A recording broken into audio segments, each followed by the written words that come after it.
अस्सलाम वालेकुम, मुझे जमील फारूकी कहते हैं। आप मेरा ऑफिशियल यूट्यूब चैनल देख रहे हैं और आज हमारे साथ एक्सक्लूसिवली इस वीलॉग में मौजूद हैं रुकने कौमी असेंबली पाकिस्तान तहरीक इंसाफ की बानी और नजरियाती अरकान और कारकुनान में से एक मोहतरमा कमल शौजब साहिबा। अस्सलाम वालेकुम, वेरी वार्म वेलकम।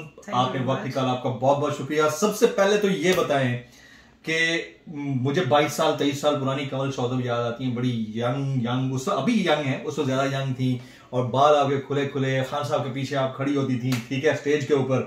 तो बतौर नजरियाती कारकुन इस स्टेज तक पहुंच के आपको कैसा लगता है और क्या जो आपने अचीव करना था वहां तक आप पहुंची हैं या नहीं पहुंची? Thank you very much Jamil, आपने बताया और ये सवाल मेरे दिल के बहुत करीब है, इसलिए कि मैं हमेशा कहती हूँ कि आई ब्लीड पीटीआई। हमारा जो खून है ना वो पीटीआई है बेसिकली।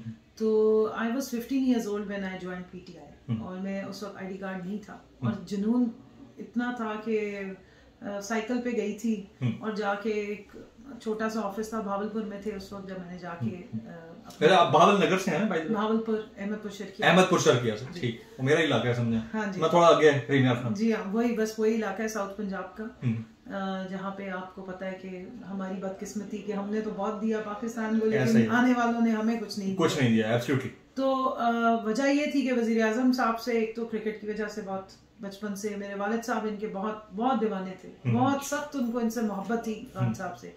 फिर क्रिकेट की वजह से फिर शौकत खानम के लिए मैं फंड रेजिंग करती रही, फिर जब उन्होंने पीटीआई बनाई तो बस पीटीआई ज्वाइन कर ली।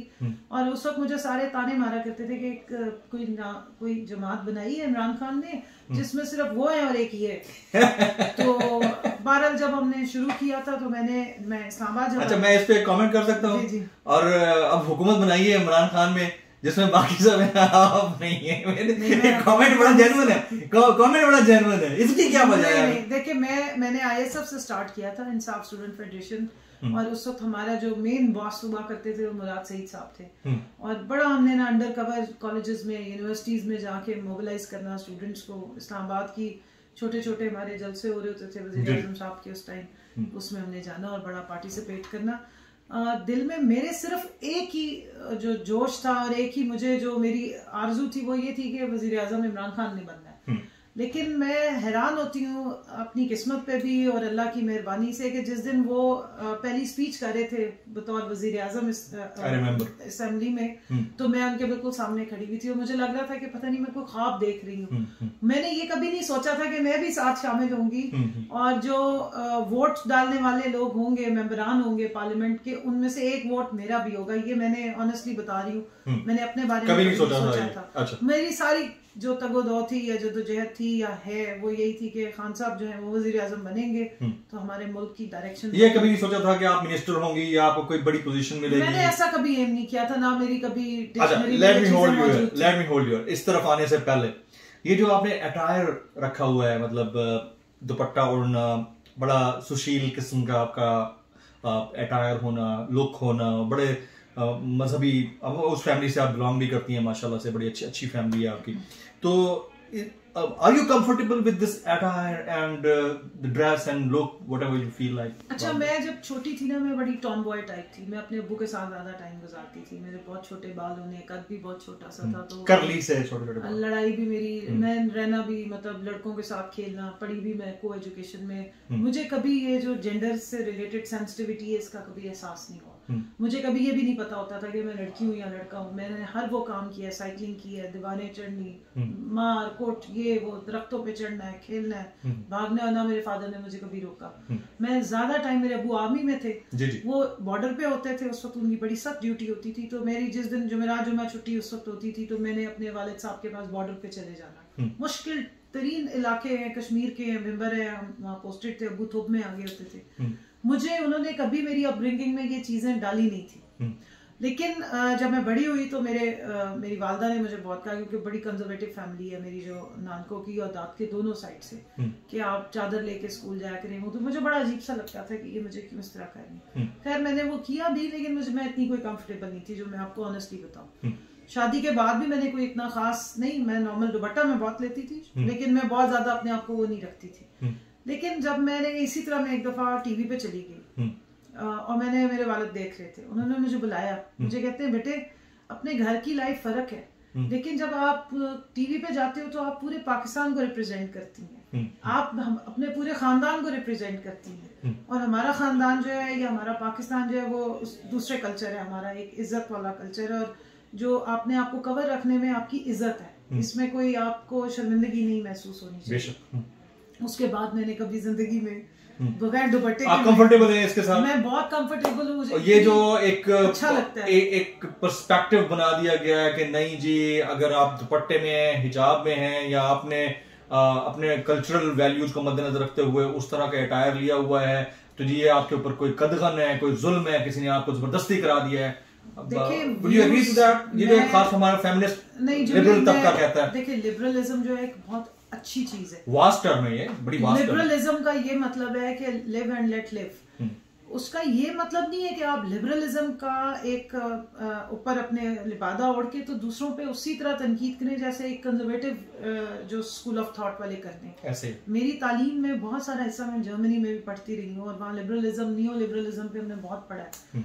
ये तो आपकी अपनी चॉइस होती है, और हमारे कल्चर में या हमारी कल्चर के अलावा हमारी मतलब अपनी पर्सनैलिटी की एक शनाख्त है, एक इज्जत है कि आप अपने आप को कवर करते हैं। ये फेमिनिज्म का एक हुस्न है, और ये बाय चॉइस है, हमारे पे किसी ने इम्पोज नहीं किया। मुझे तो बहुत खुशी होती है, बड़ा अच्छा महसूस होता है, मैं बहुत रिलैक्स रहती हूँ, और मुझे बड़ी इज्जत महसूस होती है, और मुझे उस वक्त और भी ऑनर ये तो शनाख्त है आपकी कि जब मेरी पार्टी के लोग, मेरे कोलीग्स, मेरी फैमिली के लोग मुझे और ज्यादा इज्जत से नवाजते हैं। तो लिबरलिज्म को हमने बहुत गलत टैगिंग की है, और लिबरलिज्म के अंडर जो लोग अपने आप को लिबरलिज्म का अलमबरदार समझ रहे हैं, उनके एक्सट्रीमिस्ट हैं, वो उन्होंने लिबरलिज्म को बहुत बुरे तरीके से डैमेज किया, बेतौकीर। उसको पढ़ें, उसको समझें, उसका ये कतन मतलब नहीं है कि आप दूसरों के ऊपर तनकीद करें और दूसरी एक्सट्रीम पे चले जाएं। और मैं ये समझती हूँ कि हमारी पार्टी में भी इस चीज को बहुत ज्यादा अप्रिशिएट किया जाता है, और हर एक को अपनी चॉइस है, कुछ लोग लेते हैं दुपट्टा, कुछ लोग नहीं लेते, कुछ कवर करते हैं, कुछ नहीं करते, वो तो सबकी अपनी चॉइस है। लेकिन मुझे बहरहाल बहुत अच्छा महसूस होता है। मैं यूएन में भी गई, पाकिस्तान को रिप्रेजेंट किया, सब्ज रंग के कपड़े स्पेशली बनवा के रखती हूँ। सबसे फेवरेट मेरा कलर ग्रीन है, क्योंकि मेरे मुल्क का कलर ग्रीन है, और वहां पे भी मैंने पूरा अपना दुपट्टा ग्रीन पहन के, और मैं जब सामने मेरे पाकिस्तान लिखा हुआ था तो पहले 2 मिनट यकीन माने मुझे तो गूज़बम्स आ रहे थे, मुझे अपने ना इमोशंस काबू नहीं हो रहे थे। तो कि मैं फर्स्ट टाइम, मैं आपको पता है, मैं अब आपके इसमें कह रही हूँ, मैं आज तक जब तक मैं यूएन के लिए रिप्रेजेंटेशन के लिए मेरा नाम नॉमिनेट नहीं हुआ, मैं यूएस नहीं गई। मुझे कभी मौके, मेरी बहन की वहां शादी हुई है, मैं नहीं गई, वो बहुत दफा बुलाती रही। मैं उनको हमेशा ये कहती थी कि जिस दिन मैं बतौर पाकिस्तान जाऊंगी ना, मैं उस दिन जाऊंगी। क्या बात है। मैं बतौर कंवल नहीं जाना चाहती। तो अल्लाह ने आप बतौर पाकिस्तान का कंवल गई हैं। मेरा नाम की प्लेट मेरे आगे नहीं रखी हुई थी, मेरे आगे पाकिस्तान लिखा हुआ था। मेरे लिए सबसे बड़ी जिंदगी की वो मोमेंट्स थे कि मैं पूरे पाकिस्तान को रिप्रेजेंट कर रही हूँ यूएस में बैठ के, और यूएन जैसे फोरम पे, और अल्लाह ने मुझे वो इज्जत दी है। तो वो मेरा पहला ट्रिप था जब मैं यूएस से। Absolutely right. अब ये बताइए, अब मैं आपके पोजीशनिंग की तरफ आता हूँ कि आप बतौर पीटीआई सरकर्दा रहनुमा रुकने कौमी असेंबली, आपकी जो एक्सपेक्टेशंस थी, आपको लगता है कि आपको वो पोजीशन मिली है? दूसरा, पीटीआई जो तब्दीली का नैरेटिव लेकर निकली थी, वो तब्दीली अटेन करने में, लोगों तक ट्रांसलेट करने में कामयाब हो पाई है? मेरे कोई कमेंट प्लीज। देखिए, मैंने पोजीशनिंग भी आपको पहले ही बताया कि मुझे तो पोजीशंस का पता ही नहीं था, ना मैंने कभी पोजीशनिंग की। नजरियाती कारकुन के साथ नाइंसाफी तो है। मैं इस चीज पे बिलीव नहीं करती। मुझे ये लगता है कि जो मुझे पोर्टफोलियो मिला मैं उसको जस्टिफाई कर रही हूँ या नहीं कर रही हूँ। वजीर आजम साहब ने मेरे पे अपना बहुत कॉन्फिडेंस शो किया कि मुझे उन्होंने अपने स्पोक्स पर्सन की टीम का हिस्सा रखा, और मुझे बारहा मैं जब जाती रही हूँ, उनकी मीटिंग्स भी अटेंड करती रही हूँ, तो मुझे बहुत ज़्यादा अप्रिशिएट करते हैं, और सबके बीच में बैठ के मेरी एप्रिसिएशन होती है, और ग्रूमिंग भी हमारी उन्होंने बहुत की है। हमें मतलब अच्छे तरीके से कैसे अपनी बात को रिप्रेजेंट, अपने आप को रिप्रेजेंट कैसे करना है, कोई फाउल लैंग्वेज यूज़ किए बगैर अपने टेम्परामेंट को कैसे रखना है। अनलाइक के उनके बारे में लोग जैसे बातें करते हैं कि जी वो शायद गाली गलोच को पसंद करते हैं, वो बिल्कुल पसंद नहीं करते। वो बहुत अच्छे तरीके से डिसेंटली खवातीन को खासतौर पे कैरी करने और अपनी बात को अच्छे तरीके से आर्टिकुलेट करने को पसंद करते हैं। दूसरी बात आपने कहा पोजीशनिंग, मैं पहली इस हुकूमत की पार्लियामेंट्री सेक्रेटरी थी जो नॉमिनेट हुई थी, और मेरी जो ब्रेकिंग न्यूज है वो सबने चलाई। मिनिस्टर क्यों नहीं बनाया आपको? देखिए वो वजीर आजम का इस्तेहकाक है, मैं तो जो उन्होंने मुझे दिया मैं समझती हूँ कि मैं उसको जस्टिफाई करूँ, उस पर अपनी फुल परफॉर्मेंस दूँ और उसके बाद अगले की तवक्को रखूं। अब ये उनका इस्तेहकाक है कि वो जिसको समझते हैं कि वो इस वक्त काम कर सकते हैं, और जाहिर है फर्स्ट टाइम जब हम हुकूमत में आए हैं हमें एक्सपीरियंस की जरूरत है, हमें लर्निंग की जरूरत है। जिस वक्त मैं पार्लियामेंट्री सेक्रेटरी बनी मैंने बहुत मेहनत की है, मैं 8-8 बजे तक शाम को ऑफिस बैठती थी, टॉक शोज भी करती रही हूँ, समझती रही हूँ कि सिस्टम चलता कैसे। अब आपने कहा तब्दीली, देखिए सबसे बड़ी तब्दीली सबसे बड़ी ये थी कि अवाम निकली बाहर, इस मुल्क में सियासत में उन्होंने हिस्सा लेना शुरू किया, इंटरेस्ट लेना शुरू किया, वोट ही नहीं डालते थे। खवातीन हमारे जैसी मिडिल क्लास, ऑफिसर क्लास या जो पढ़े लिखे लोग हैं वो सियासत में आए, बच्चों ने आके इंटरेस्ट लिया, हमारे बच्चों ने टॉक शोज देखने शुरू किए। ये सिंगल हैंडेडली इसका क्रेडिट जो है वो इमरान खान को जाता है। दूसरा उन्होंने शऊर दिया। तीसरी बात यह कि अब आप एक्सपेक्टेशंस देखें, एक्सपेक्टेशंस हमने बहुत दी हैं लोगों को, इसलिए कि यहाँ कुछ भी नहीं था, 0 ग्राउंड से हमने स्टार्ट किया और हम पूरे निजाम के साथ चैलेंज लेके वजीर आजम अकेले खड़े हुए हैं जो उसको हमेशा चैलेंज करते हैं और उसको बदलने की कोशिश करते हैं।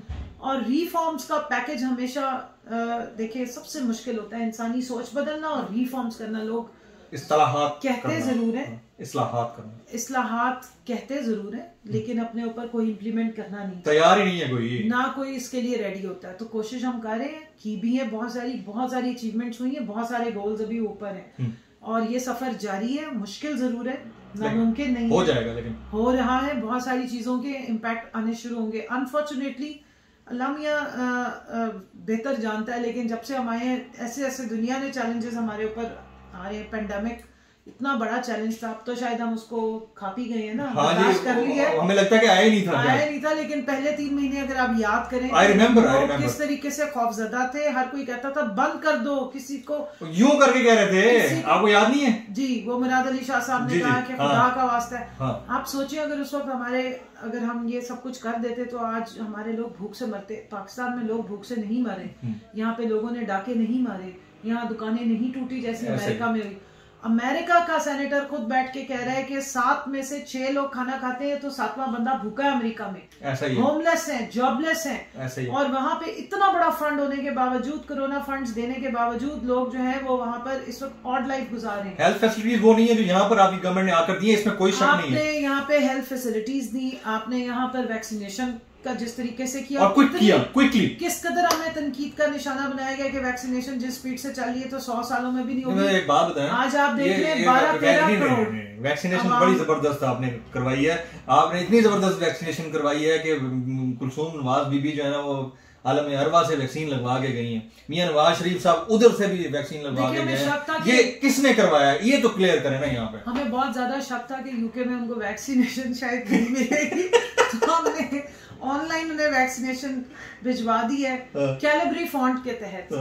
तो ये उसी तरह ही हुआ है जहाँ से प्लेटलेट्स निकले थे उनके। मोहतरम नवाज शरीफ साहब के प्लेटलेट्स बहुत बंदे पकड़े भी हैं, इन्होंने ये किया है, पकड़े गए हैं। और अब मैं आपके तवज्जुह से बता दूं, ऑन लाइटर नोट वो बात हो रही थी, अब कोई भी प्राइवेट जो लोग हैं वो पाकिस्तान में वैक्सीनेशन नहीं दे सकते सिवाय गवर्नमेंट के, और गवर्नमेंट का ही सर्टिफिकेट चलेगा, कोई प्राइवेट सर्टिफिकेट नहीं चलेगा। ये भी उधर आपने ठप्पा लगा दिया कि तुम ये नहीं कर सकते। बस नवाज शरीफ को करवानी जरूरी थी कि उनको यहाँ से तीसरी डोज लगवा के चले, उनको यहीं से ऑनलाइन डोज मिल जाए, बाकी उनको फिर हमने एक लास्ट क्वेश्चन, बड़े होके कमल शोजम क्या बनेगी?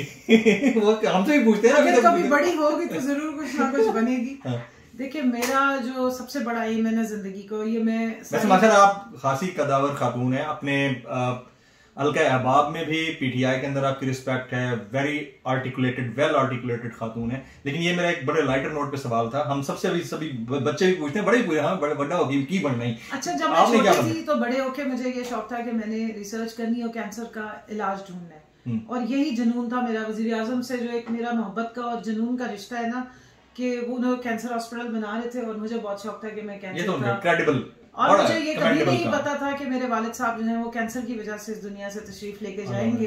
वो मेरे दिल में अब दुख है, लेकिन जो खान साहब ने मेरी जिंदगी की डायरेक्शन चेंज की है, जिस तरह उन्होंने लोगों के लिए वो काम करते हैं, तो मुझे लगा कि यार असल जिंदगी तो अल्लाह ने यही दी है कि आप आएंगे, क्या एक नॉर्मल आदमी जैसे हम पैदा होते हैं, फिर बड़े होते हैं, शादियां होती है, बच्चे होते हैं, फिर उनकी शादियां करते हैं और पेरेंट्स दुनिया से चले जाते हैं, क्या हम ऐसी जिंदगी गुजारेंगे या कोई दुनिया में डिफरेंस लाने की कोशिश करेंगे कि शायद कोई 4 लोग अगर हमें अच्छे नाम से बुलाएंगे तो वो हमारे लिए वही अगला जो है वो अजर है। तो मैं वैसे बहुत आजिज बंदा हूँ, मुझे कोई इंटरेस्ट नहीं होता किसी चीज में। मैं अपनी जिंदगी में मुझे अपना लॉन मिल जाए और एक रंबा मिल जाए और कुछ पौधे मिल जाए ना, तो मैं उसी में हैप्पी रहती हूँ। मैं इतनी खुश होती हूँ कि मुझे दुनिया भूल जाती है। मैं बहुत ज्यादा, लेकिन आपने सोशल वर्क करना है, आपके कहने सोशल वर्क से ज्यादा मुझे ये है कि मेरा जो इलाका है अहमदपुर शर्की है, मैं उसके लिए कोशिश कर रही हूँ। मेरे वालिद की नसीहत थी और वसीयत भी थी, उन्होंने मेरी सियासत वैलिडेट ही तब की थी इस शर्त पे कि अगर तुम अपने इलाके के लिए काम करो। ब्रिलियंट। तो वहाँ के जो मेरे यंग बच्चे हैं या वहाँ की जो बच्चियां हैं, उनकी जिंदगियां मेरी वजह से कोई थोड़ी सी भी चेंज हो जाए, मैं समझूंगी मैं कामयाब हूँ और मैंने अपना गोल अचीव कर लिया। Absolutely और यही तरीकेकार जो है या जिंदगी कैसे गुजारनी है, ये वजीर आजम से मैंने सीखा है कि वो एक तो डट जाते हैं, एक उनकी डिटर्मिनेशन, चाहे कितने मर्जी चैलेंजेस आ जाएं, वो उनका प्लान ए ही होता है। चैलेंज तो बड़ी पॉजिटिव चीज है। प्लान ए होता है, BCD कोई प्लान नहीं होता। तो मैंने भी जिंदगी में अब उनको ब्लाइंडली फॉलो कर रही हूँ। प्लान ए रख लिया है कि भाई इस इलाके के लिए काम करना है, जितना मर्जी मुझे धुतकारेंगे, जितनी नाकामी होगी कोशिश में जारी रखूंगी, यही मेरी अचीवमेंट। और इंशाल्लाह आप कर भी लेंगी। वो मैंने एक बड़ी जबरदस्त कहावत सुनी थी कि you need not to live a living only, you are here to make a difference. और कमल शौजत साहबा ने जो बात की है कि ऐसे तो जिंदगी गुजार रहे हैं हम सब, आज हम हैं कल नहीं होंगे। आज से जो 20 साल पहले लोग हम देखते थे वो अब नहीं है। आज से 20-25 साल बाद पता नहीं लोग हमारे बारे में क्या कह रहे हैं। एक पूरा पेज गुजरता है, पूरी एक नस्ल गायब हो जाती है, पता ही नहीं चलता, अगली आ जाती है, फिर वो गायब हो जाती है। तो टाइम एक ऐसी चीज है, एक तो बड़ी कीमती है, अगर आप किसी को दे रहे हैं तो उसकी कदर होनी चाहिए। और दूसरी बात यह है कि जिंदगी का कोई पता नहीं होता, तो कुछ ऐसा कर जाएं जो लेगेसी हो, जो बाद में चलती रहे। एब्सोल्युटली फाइन जी। कमल शौजत साहिबा एक्सक्लूसिवली आज इस जमील फारूकी ऑफिशियल के वीलॉग में हमारे साथ मौजूद नहीं। मैं ज्यादा ज्यादा ट्वीट करूंगा, ज्यादा क्लिप्स आपके साथ शेयर करूंगा, आपने भी उसको शेयर करना है जी।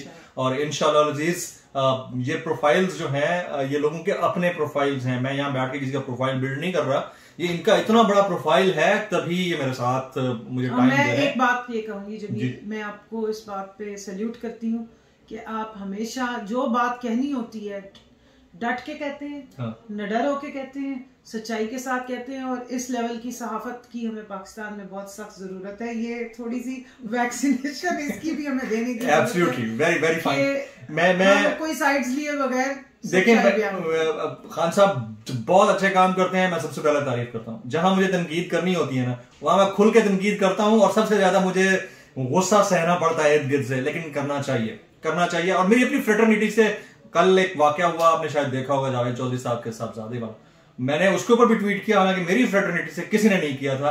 लेकिन जहां आपको बोल, यही न्यू रियलिटी कहलाती है, यानी अनबायस्ड होना या गैर जानिबदाराना। बहरहाल अपनी तारीफ खत्म, अंजुमन सताइश बामी खत्म। Sir thank you very much for being with us. इंशाल्लाह नेक्स्ट व्लॉग में किसी और बड़ी शख्सियत के साथ, इनसे बड़ी शख्सियत और कोई हो नहीं सकती। ख्वातीन में पाकिस्तान में चंद एक ख्वातीन है जिन्होंने ये मुकाम पाया, तो और किसी के साथ इंशाल्लाह बैठेंगे और आपके साथ शेयर करेंगे। जमील फारूकी को व्लॉग से इजाजत दीजिएगा। अस्सलाम वालेकुम, थैंक यू सर।